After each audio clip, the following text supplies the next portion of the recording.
Tô empolgado. Olha só, galerinha. Em física, fazer a revisão ninja dos gases. Primeiro tem que saber o que é gás real, gás ideal e gás perfeito. Essas noções básicas. Uma coisa que eu tenho percebido, pessoal, que tem me magoado muito, é que a galera, que antes tinha respeito, sei lá, ou medo. Agora no final do ano, como eu às vezes sou brincalhão e cobro muito de vocês, eu acho que algumas pessoas não entendem como é que funciona a brincadeira. Eu estou um pouco mais rígido, tenho expulsado pessoas constantemente das salas, e aqui não vai ser diferente, eu não quero mais ter que berrar, nem ter que falar uma, duas vezes, então eu vou olhar para ti uma vez, e toda vez que eu olhar e estiver falando, eu vou pedir para poder tirar depois de conversa. Então, gás real, gás ideal, gás perfeito. Gás real existe, gás ideal no mundo das ideias. Gás perfeito é o gás real que se comporta como ideal para tal alta temperatura e baixa pressão. Expansibilidade e compreensão são as propriedades do gás, dos gases. Além disso, eu preciso conhecer a pressão, temperatura e volume. Temperatura. Você vai escrever temperatura. Kelvin. Não custa lembrar. Para passar de Celsius para Kelvin é só somar 273. E agora nada demais. Só que para compreendermos os gases com mais exatidão, vamos ter que estudar transformações gasosas. Para que a gente não sofra de confusões na hora de fazer a análise dos dados, nós vamos fixar uma das coisas. Primeiro vamos fixar o volume. Se eu digo que o volume é constante, é porque a transformação é isocórica. Se eu fixo a pressão como constante, a transformação é do tipo isobárica. A isocórica tem sinônimo, isovolumétrica ou isométrica. Se a temperatura é uma constante, isotérmica, ninguém erra esse nome, isotérmica. O nome perigoso mesmo é o isobárica, se não lembra que o barômetro mede barômetro, né? O cara que mede bar é 10/5 Pascal, quase uma atmosfera, né? Então, barômetro. Isobárica, pressão constante. Isocórica é que é perigosa. Isovolumétrica e isométrica é fácil também. Como é que eu deixo o volume de um gás constante? Prenda ele num recipiente de aço rígido. Por mais que o aço vá dilatar com o aquecimento, essa dilatação é muito, muito pequena para nos atrapalhar. Assim eu precisaria instalar o medidor de pressão e o medidor de temperatura. Como é que se deixa a pressão constante? Bota um êmbolo móvel e bota um peso em cima do êmbolo móvel. Assim o gás que está ali dentro sempre terá a mesma pressão, que pode ser calculada pelo peso do êmbolo mais esse sujeitinho aqui, dividido pela área do êmbolo. Nesse caso, pela altura do êmbolo eu meço o volume e com o termômetro eu meço a temperatura. Isotérmica eu falei que dava mais trabalho, mas a gente pode botar o gás aprisionado num recipiente que contenha água e gelo em equilíbrio térmico. Assim eu posso garantir que essa região em volta ali vai estar sempre a 0 grau, podendo brincar de transformações isobáricas. Eu preciso ter um equipamento que regule o volume, né? Certo? Assim eu só vou precisar controlar o volume através da altura do êmbolo e a pressão através do barômetro. Se eu estou com um volume constante, não adianta fazer um gráfico de volume por alguma coisa, porque o volume é constante. Se fosse volume versus qualquer coisa, seria assim o gráfico idiota inútil. Se fosse qualquer coisa por volume, o gráfico ficaria também idiota assim. Então não faz sentido fazer o gráfico do volume. Não que o vestibular não possa provocativamente colocar o gráfico do volume, entendeu? Só para te deixar intrusicado.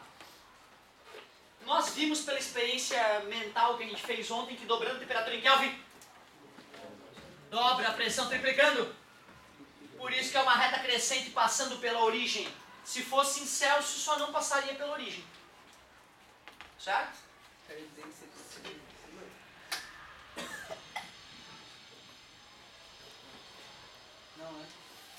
temperatura aqui, certo? Concorda comigo? Então, a menor temperatura que existe é o menos 273. E nessa temperatura, a pressão deveria ser zero. Então, aqui no menos 273 que a brincadeira começaria. Beleza? Então, se fosse em Celsius, eu não ia cortar a origem. Curiosidade apenas. Muito bem. Quem estudou essa transformação foi Charles. E aí, então, ele escreveu a primeira lei de Charles. Um gás que está com volume constante apresenta a pressão direta. A temperatura do gás medida em... É isso aí, matematicamente, pressão inicial vezes sobre temperatura inicial é igual a pressão final, temperatura final. Depois, quando Charles e Gay-Lussac estudaram bem juntinhos, Charles, lei de Charles e Gay-Lussac, muito amigos, eles estão no laboratório. Eles no laboratório tiraram a conclusão de que quando a pressão é constante, dobrando a temperatura em Kelvin, o volume dobra, triplica.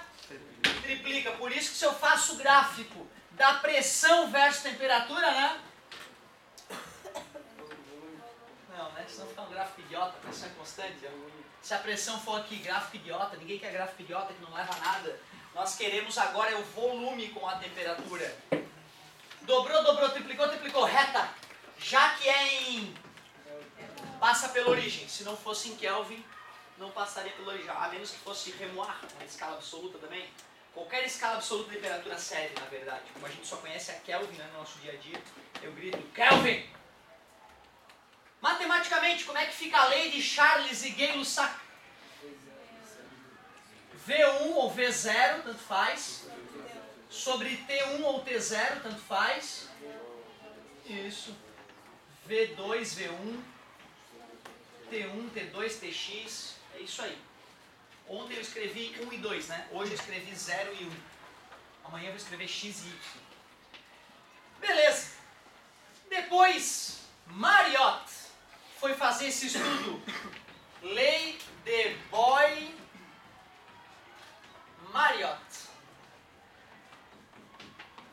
Então, lei de Boyle-Marriott, como é que eu escreveria essa lei? Quando a temperatura estiver constante... Ah, é verdade, a pressão e o volume do gás são inversamente proporcionais. Por isso que o gráfico fica assim, ó. Vê se tu concorda. Pressão, volume. Ah, não. Ah, gostei. Assim. Tu vê, né, cara? Isso aqui não são grandezas inversamente proporcionais. Certo? São grandezas que decrescem linearmente, né? Uma decresce linearmente com a outra. A pressão decresce linearmente com o crescimento do volume. E não é isso que a gente verifica na prática. Na prática, a gente verifica que dobrando o volume, a pressão cai pela metade. Triplicando o volume, cai a 1/3. E ao fazer o gráfico disso, vira uma hipérbole equilátera. Isso na matemática tem esse nome, esse gráfico, hipérbole equilátera. Ela sempre se aproxima do eixo x, mas nunca encosta. Ela sempre se aproxima do eixo y, mas nunca encosta, só no infinito. Certo? Muito louco isso, né? O nome dessa curva na matemática é hipérbole equilátera. Equilátera porque ela se aproxima igualmente daqui e daqui. Ou seja, a curva do tipo y igual a 1 sobre x é uma hipérbole equilátera. Eu falo hipérbole equilátera porque às vezes acontece isso, aí já não é uma hipérbole equilátera. Vai se aproximar mais rápido do eixo x do que do eixo y. Cairia um pouco mais rápido esse gráfico. Mas aqui na física eu não quero que tu lembre que é uma hipérbole equilátera. Eu só quero que tu lembre o nome técnico deste gráfico. Isoterma. O senhor não é isotérmica? Não. A transformação é isotérmica. O gráfico tem o nome de isoterma. A curva que representa uma transformação isotérmica ganha o nome de isoterma. Essa outra aqui, ó. Que curva tu acha que é aquela ali? Uma outra isoterma. Uma outra isoterma. Certo? Tu acha que essa nova isoterma que eu desenhei, primeiro tinha A, agora tem a B, ela está numa temperatura maior ou menor do que a isoterma A? Será que a temperatura é constante? Daqui para cá a temperatura é constante? Se TA é 100 Kelvin, TB também é 100 Kelvin? Não, ó, cuidado, ó, em qualquer lugar da isoterma a temperatura é constante. Em todos esses pontos que eu assinalei na curva A, a temperatura é 100 Kelvin. Mas aqui não, ó, a temperatura desses pontos são as mesmas entre si, mas não na outra isoterma. O que tu acha? Tu acha que a isoterma B está numa temperatura maior ou menor? Vamos fazer uma análise matemática? Pega o mesmo volume de gás. Pega o mesmo volume de gás. Essa aqui é a pressão do gás A, né, para aquele volume X, não é isso? Essa aqui é a pressão do gás B para o mesmo volume X. Que gás está sob maior pressão? Qual é a explicação para isso, já que eles têm o mesmo volume? Temperatura. Quanto maior a temperatura do gás, mais as moléculas vão se chocar contra o aparelho do recipiente, maior a pressão. Então tu viu, né, cara? Às vezes não precisa decorar. Se tu quiser decorar, tudo bem. Quanto mais pra lá estiver a isoterma, maior a temperatura. Mas depois de amanhã tu esquece, cara. Tu sabe disso, não vamos nos iludir. Então tu faz uma pontilhada no mesmo volume e olha a pressão. O gás que tiver com a maior pressão tem a maior temperatura. Beleza? Isoterma. Como é que fica a lei de Boyle-Mariotte matematicamente? Isso, hoje eu estou de zero, né? V0 vezes P0, né? A temperatura não precisa, né? É igual P1 vezes V1. Professor, eu fiz P1 vezes V1 igual a P0 vezes V0. Eu vou te confessar que o meu professor ele fazia sempre assim mesmo. Ele chamava a primeira de 1 e a segunda de 0. No começo eu comecei a ficar meio puto. Pensava, que babaca, por que ele não faz o contrário? Já vais entender. É isso aí. Como eu estava te dizendo, tu não vai ganhar essas três relações matemáticas para a prova. Só vai ganhar uma delas. Aliás, tu vai ganhar uma que coloca todas elas ao mesmo tempo numa equação. Porque pensa bem, os cientistas começaram estudando os gases com pressão constante, com temperatura constante, com volume constante, para poder entender como é que Deus engendrou o comportamento dos gases para os criacionistas. Mas chega uma hora que a gente quer saber a natureza nua e crua. Pega um gás lá e muda tudo nele. Vamos aprender a calcular mesmo quando tudo varia. Quando os cientistas começaram a fazer esse tipo de mapeamento, pegar um gás e alterar tudo, volume, pressão, temperatura, e acompanhar o que aconteceu depois da transformação, eles perceberam que, na verdade, aquelas três leis teriam que ser respeitadas ao mesmo tempo. Se eu fosse pegar essas três fórmulas e aplicá-las de uma única vez, assim não vai ficar legal, assim vai ser forçado. Vamos pensar legal aqui. Peguei um gás, tá vendo? Que gás, professor? Ácido sulfídrico, H2S, o famoso cheiro de ovo podre, do pum. Gás do pum, então, recolhido de várias pessoas, filtrado e colocado em laboratório. Delicioso. Aí o cara vai lá e com o barômetro mede ele reconstruiu esse recipiente com a altura do êmbolo, ele consegue calcular e com o termômetro ele mede ele vai lá e anota a pressão, o volume e a temperatura no estado A. Ele vai lá, espreme o gás, resfria e mede tudo de novo. Situação B, ele mede a pressão, o volume e a temperatura. Quando os sujeitos foram fazer a conta P vezes V sobre T na situação A e foram fazer a conta P vezes V sobre T na situação B, o que eles perceberam? Dava igual e dava um valor bizarro. Pegou o gás do pulo lá, tal, calculou, mediu pressão, volume e temperatura, multiplica, divide, dava lá 3,1. Esquentava, espremia, fazia o cálculo, 3,1. De novo, 3,1. Pura, que loucura! Esse gás que nós estamos trabalhando tem uma constante dentro dele ali, que é esse valor maldito, 3,1. pessoal não conseguia entender o porquê. Mas, já que isso estava sendo respeitado, o pessoal percebeu que quando um gás sofre uma transformação gasosa, não importa se alguma coisa fica constante ou não, o gás vai obedecer à relação P vezes V sobre T é uma, desde que tu não deixe vazar gás, né? Se tu deixar vazar gás, já não vai ficar constante. Tá beleza? O gás está aprisionado. Tudo bem? Ou seja, eu tenho o direito de pegar pressão 1, volume 1, temperatura 1 e comparar com pressão 2, volume 2, temperatura ou 0, como o meu professor falava. Depois eu entendi, ele falava dessa maneira para gritar para a galera, PVT ou Votol. E ele era um cara que não soltava piada, era um cara que tinha uma voz muito grave. Então, gás, PVT ou Votol, só usar PVT ou Votol. Todos os gases transformam, então, assim, era uma coisa que impregnou no nosso cérebro. Eu lembro que no terceirão, eu estava com a cabeça, eu aprendi isso no segundo ano, né? No terceirão eu sabia, se cair alguma coisa que falar em gás, sofreu transformação, PVT ou Votol. É só pegar o PVT ou Votol e aplicar. Aplicar o PVT ou Votol. Eu tenho que te fornecer tudo, menos uma. Lembra? Só pode faltar uma letrinha, por isso que era para ser ridículo. Vai cair a questão. Aí o cara fala, é isotérmica, como é que tu usa o PVT ou Votol? Tira o T. Fica aquela equação anterior. Não é isso? Um gás sofre uma transformação isobárica. Tu tira o P, porque vai ser o mesmo número de um lado e do outro.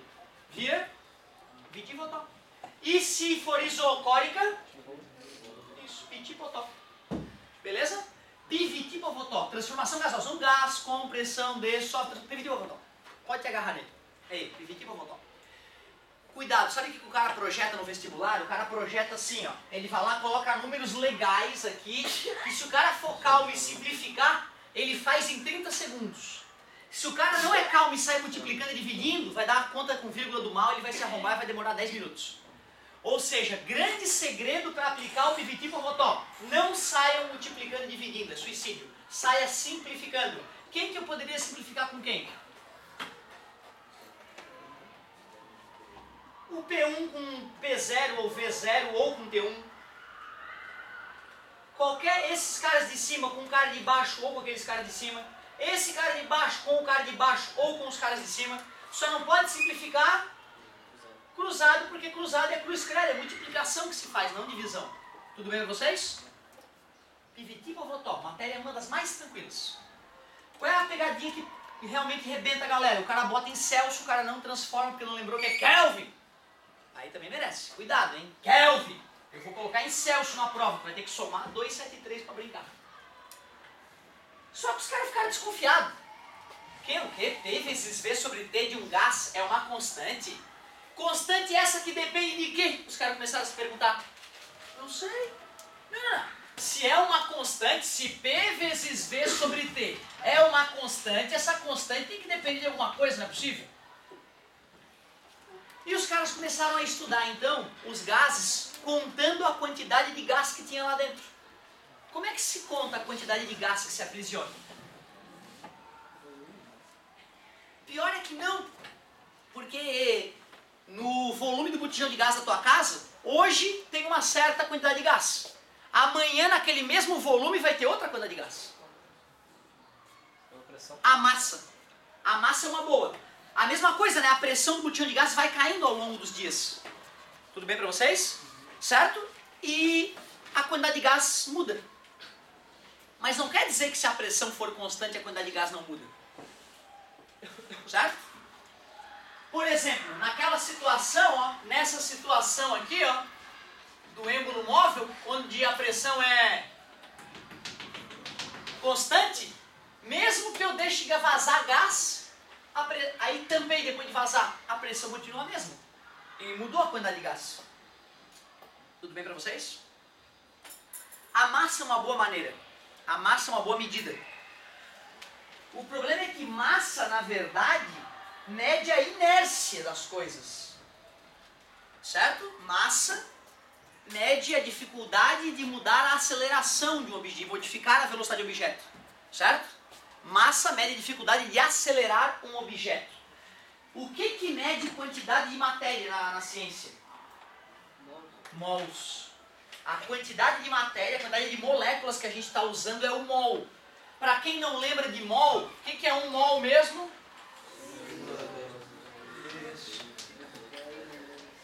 O quê? 6,022 vezes 23 o quê? Qualquer coisa, isso aí, coisas. Qualquer coisa. Tá? Então tu pode falar, eu tenho 1 mol de reais, né? Óbvio que é uma mentira absurda, isso extrapolaria o valor de todo o planeta, certo? 1 mol de reais. Eu gosto de exemplificar com aquela borrachinha, lembra? Aquela borrachinha, aquela ali, tem aquela capinha inútil ali que envolve ela, certo? Aquelas borrachinhas, quando o cara vai lá e pede, amigo, o fabricante lá, Faber-Castell, eu quero 1 mol de borracha. Lembra o que acontece quando o cara vai entregar? Certo? Soterra toda a ilha de Santa Catarina, de norte a sul, de leste a oeste, com mais de 1 metro de altura de borracha. É só para tu entender o que é um mol. É um número absurdo que o cérebro humano não tem condição de visualizar. Então, só com uma brincadeirinha, se tu pede para Faber-Castell 1 mol de moléculas, claro que ia esgotar todo o estoque de borracha do mundo, ia demorar, né, milhares de anos para terminar de produzir, e quando o carregamento fosse descarregado na ilha, não precisa nem dizer aonde. Porque quando descarregar, vai cobrir toda a ilha de Santa Catarina, de norte a sul, leste a oeste, com mais de 1 metro de altura de borracha. É coisa, né? Legal, 1 mol é coisa para encardir. Agora, olha só que legal. Quantos mols tem de molécula de água em 18 gramas de água? Ou seja, 18 ml de água, 1 gole d'água, ou menos que uma dose de água. Meia dose. Menos até, dose 50 ml. Como é que a gente calcula isso? Vocês já viram isso em química? Já viram? Tu pega a massa molecular disso aqui, né? O hidrogênio é 1 grama por mol, com 2 hidrogênios. O oxigênio dá 16 gramas por mol, quer dizer que é 18 gramas por mol. Como tem 18 gramas? É só pegar a massa e dividir pela molécula grama, pelo mol que a gente chama, né? Então ficaria 18 gramas, que é a massa de água que eu tenho, que eu vou dar um gole, e calculei a molécula grama da molécula de água, 1 mol. Cara, dá pra acreditar que quando tu dá um gole raso de água, entra dentro do teu corpo 1 mol de H2O, de moléculas de H2O. O mundo microscópico é mágico, né? E esse Avogadro é foda. O Avogadro é foda. Ter inventado um método para calcular matematicamente a quantidade de partículas numa amostra de gás. Porra, que ninja. 1 mol. Voltando.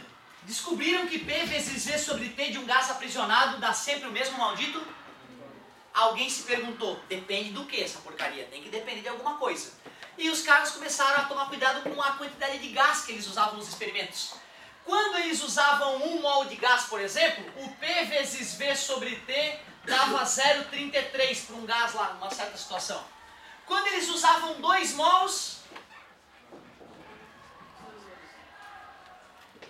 3 mols, aí o cara, quer dizer que P vezes V sobre T é uma constante que depende diretamente proporcional do número de... Mas quando duas grandezas são diretamente proporcional uma à outra, se tu divide uma pela outra, tem que dar um valor constante de novo. Aí os caras pegaram, já que P vezes V sobre T não é constante sempre, é constante só quando o número de mols é constante, mas depende do número de mols, então pronto. Eu vou pegar e fazer P vezes V sobre T dividido por N, que vai acontecer o N de ficar ali, né? Cara, isso assustou a galera no começo. Isso dá uma constante, que é chamada constante universal dos gases perfeitos.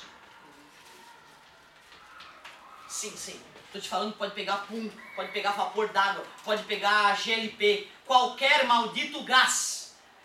Pega o pressão, multiplica pressão em volume, temperatura em Kelvin, número de mols, divide 0,082. Vai dar 0,082 para qualquer gás em qualquer condição. É mais ou menos como o número que Deus escolheu para engendrar os gases. Bizarro. assustador. Constante universal dos gases perfeitos. Vai dar quanto, professor? Depende da unidade que tu usar, né, cara? Se tu usar atmosfera, litro e Kelvin, dá esse valor. Se tu usar o sistema internacional, qual é o sistema internacional? Pressão, Pascal, volume, metro cúbico, temperatura, Kelvin mesmo. Se tu for usar o sistema internacional, a constante dá 8,3 aproximadamente. Mas o legal é que não importa qual é o gás, não importa a pressão, não importa o volume, não importa a temperatura, não importa o número de mols. Aquela conta P vezes V dividido por T vezes N dá um valor constante. Por isso que eu vou chamar essa constante de R, valor esse que está tabelado já, e já que P vezes V, que divide T vezes N é igual a R, eu passo N e R multiplicando e fica a famosa equação de Clapeyron.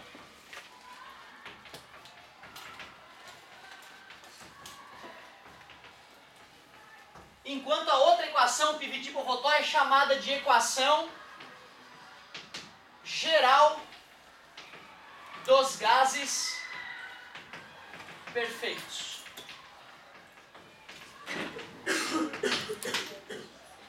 Acho que já comentei com vocês, essa equação aqui, ela é, desde que eu estou no terceirão e até onde eu sei, se bobear, alguns pais de vocês devem ter escutado essa fórmula como puta velha não rejeita tarado. Certo? E alguns alunos maliciosos falam sempre, né, professor viado não rejeita tarado, que é de muito mau gosto. Professor viado não rejeita tarado. Me perdoem, tá? São palavrões didáticos.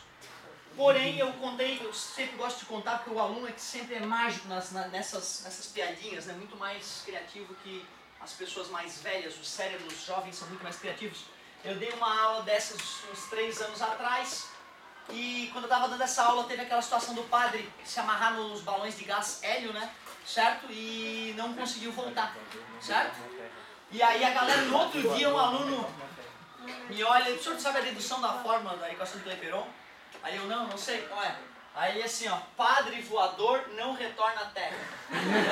Cara, o que me assustou foi a agilidade do cara ter se matado num dia e no outro cara já criar a dedução, digamos assim, né? Eu tenho a impressão que as pessoas ficam na internet já pensando, ó, se fulano morrer, vamos soltar essa. Se cair tal prédio, vamos soltar aquela. Porque quando acontece alguma coisa, dá 30 segundos, já tá nas redes sociais as piadas, e às vezes piadas bem elaboradas, né? É inacreditável.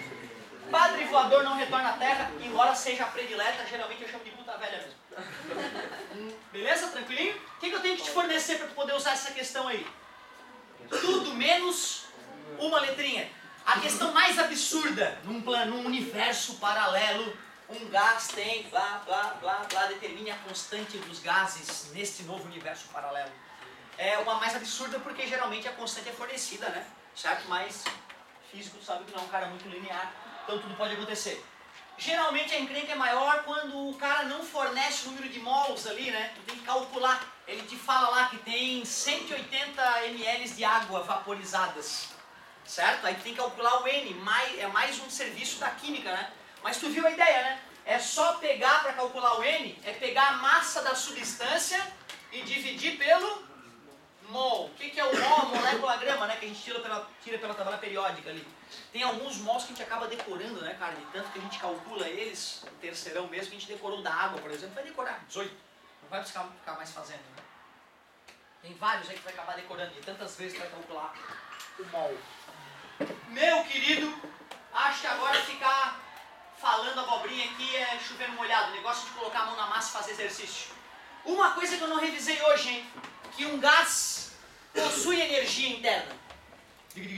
Energia do tipo cinética. Essa energia é calculada da seguinte maneira, ó, 3 meios de nRT. E já que nRT é igual P vezes V, eu posso substituir, né, o nRT por P vezes V. Duas formas clássicas de calcular Energia interna de um gás que é do tipo cinética. Faz sentido então dizer que quando eu aumento a temperatura, aumenta a energia? Claro, as moléculas ficam mais velozes, com mais energia cinética. Faz sentido dizer que quando aumenta o número de mols, aumenta a energia cinética? Claro, porque mais moléculas, mais energia. Simples assim, cada molécula tem a sua quantidade de energia, né? Vamos ver então, vamos ver o que que... vou fazer o meu aqui, né? Porque senão tem meia dúzia de exercício ali. Ô galera, ontem eu fui dar uma aula particular com um aluno que está no segundo ano. E ele usa material positivo. E eu vi que a professora corrige muitos exercícios. Muitos. E eu perguntei, quantas aulas por semana tu tem? E ele falou 5. Eu te contei isso, lembra? Tu também teria 5. Tu só não tem 5 porque tu recusa. Tu vai no espelho e fala, eu não quero a quinta, eu não quero ser melhor. Lembra? Tudo bem pra vocês? Não se esqueçam. Se tu viesse no apoio, corrigir as tarefas que tu verdadeiramente fez em casa, eu não teria mais a menor dúvida de falar. Cara, tu pode competir com qualquer um na cidade. Porém, como eu tenho só 4 aulas e estou competindo com pessoas com 5 aulas, eu não posso garantir, ainda mais vocês, que eu já deixei muito claro, que a turma de maneira geral, salvo meia dúzia de 3 ou 4, está pessimamente se comportando muito mal, né? E o que chega nas salas professores, eu achava que era só comigo, mas não, vejo que é generalizado o mau comportamento e o mau caratismo. Então fica ligado. Mau caratismo? Mau caratismo! Sim, se tu não gostou, tu mostra o vídeo pro pai, manda o pai vir aqui que a gente explica de onde é que é o mau caratismo, por quê, sem problema. Então tu vê, né, cara, é uma coisa delicada, vocês se colocaram numa situação delicada. Porque vocês teriam todas as ferramentas, mas se recusaram, uma aula a mais que a galera não vem, e aí então a coisa fica um pouco mais delicada. Por isso, eu recomendo que vocês façam, depois que eu exemplificar, todas as questões das páginas 27, 28, 30, que está de bom tamanho.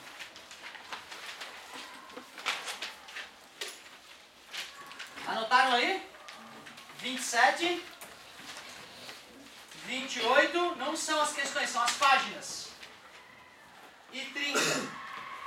Senhor, eu estou sentindo muita dificuldade, vamos fazer mais então.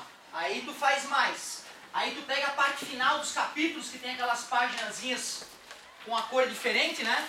Ó, 7 só dessa parte. Depois de ter feito todas, tu ainda faz mais essas. E não está satisfeito, baixa as questões de vestibular, de gases, está cheio e vamos que vamos. Aí vai dar tudo certo. Exemplos clássicos então. Um gás encontra-se numa pressão de 3 atmosferas, ocupando um volume de 18 litros com temperatura de 200 Kelvin. Esse gás sofre uma transformação de tal forma que sua pressão passa para 4,5 atmosferas. E um volume que é 50% menor que o volume inicial.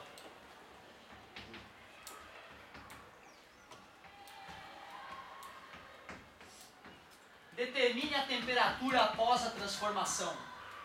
Observe que eu não estou me preocupando com a interpretação de texto. Eu estou considerando que todos leem e conseguem entender o que leram e a partir disso conseguem anotar os dados. Então, ó, dei a pressão, dei o volume, dei a temperatura. Dei a pressão, não dei o volume de cara. Mas nesse caso que é 50%, né, reduziu 50%, sobrou 50%. 50% de 18. Beleza? Na prova vai ser 20, 10, 6, tu não sabe porcentagem. Né? Também não tenho esperança de conseguir te explicar isso agora. Certo? E aí então, calcula a temperatura. PVT povotó, ou povotó PVT, depende da tua música predileta aí. Bom, substitui os valores, observe que vai dar para tirar 10 para a galera que sabe multiplicar e dividir.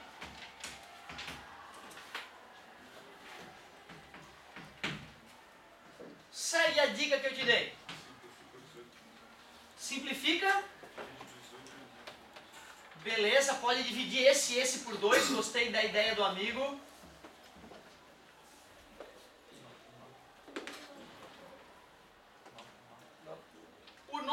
por 9 à esquerda, divide por 9 à direita, dá 1 e dá 1, eu não cortei nada, eu dividi.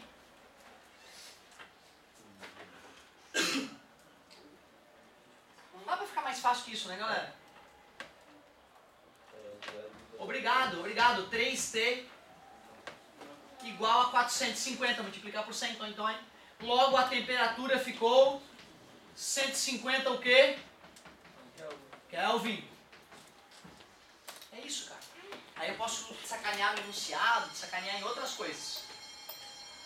A única diferença do Clapeyron é que ele vai falar em número de mols, né? Então só de tu escutar o número de mols, tu já sabe que tu senta no colo do Clapeyron. E é simples assim. Beleza, galerinha? Tarefinha bonita e honesta, ó. Essas aí eu vou corrigir. O que eu percebi na concorrência é que eles estão corrigindo mais do que a gente. Eles fazem, a impressão que eu tenho é que a professora faz todas as básicas. As marrons ela não faz, mas ela faz todas sempre após a aula. Se tu me botasse uma aula mais por semana, certo? Aliás, eu não tô falando de matemática, na verdade, de aula de matemática pro guri. Eles não têm 5 aulas por semana em física, né? Eles têm 3. Em física eu tenho certeza que tu pode competir com qualquer um, certo? Dentro daquelas considerações que eu falei, né, cara? É o cara que tá acordado com a vida. Uns meia dúzia de 3 ou 4 que participam da aula de verdade. A galera que não tá nem fora do Brasil não pode competir com ninguém, nem com criança pequena. Agora, é dura, fala, né? É dura porque vocês estão merecendo. Eu achava que era só comigo, mas não, eu vi que é generalizado, né? Eu falei do mau caratismo, da falta de mau comportamento, da sujeira, da porca imundice na sala de aula. Papel higiênico, vocês lembram do papel higiênico? Continua espalhando cocôzinho, papel higiênico na bundinha? Eu tô com o meu lencinho umedecido lá em casa. Eu fico puto que eles deixam aberto às vezes o meu lencinho umedecido. Eu pago o olho da cara. Porque tu sabe, o lencinho umedecido é uma forma tecnológica de espalhar merda na boca. Porque o ideal, como é que é mesmo? É a duchinha, Eu me sinto eu fico com vergonha quando eu pego aquele pacotão de papel higiênico no supermercado, eu fico botando debaixo do braço e saio carregando. Eu fico pensando, os caras devem estar pensando, pô, bicho porco, vai espalhar merda na bunda. Né, cara, isso é muito triste, né, cara? Eu te falo isso, cara, pai, cuida da saúde dessas crianças completa, da saúde mental, da saúde anal, tudo, pai. Tu deixar o teu filho não explicar pra ele o que é o certo e o que é errado, ver ele fazer uma cagada e não reagir, no dia a dia não se incomodar, ou mandar um e-mail pra escola, não quero ser incomodado. Isso é um crime, pai, tu não merece ser pai, merece perder o teu filho pro conselho tutelar. Porque, tu sabe, né, cara, tem pai que tem filho, dá uma trepadinha e tal, tem filho. Aí o filho vem no mundo, aí o filho faz merda. Aí tu liga pro pai, ó, tá dando merda aqui. O pai manda um e-mail, não quero ser incomodado. Eu te juro, no meu país esse pai é preso. No meu país esse pai é preso. Se estiver chateado, pai, vamos conversar com a gente.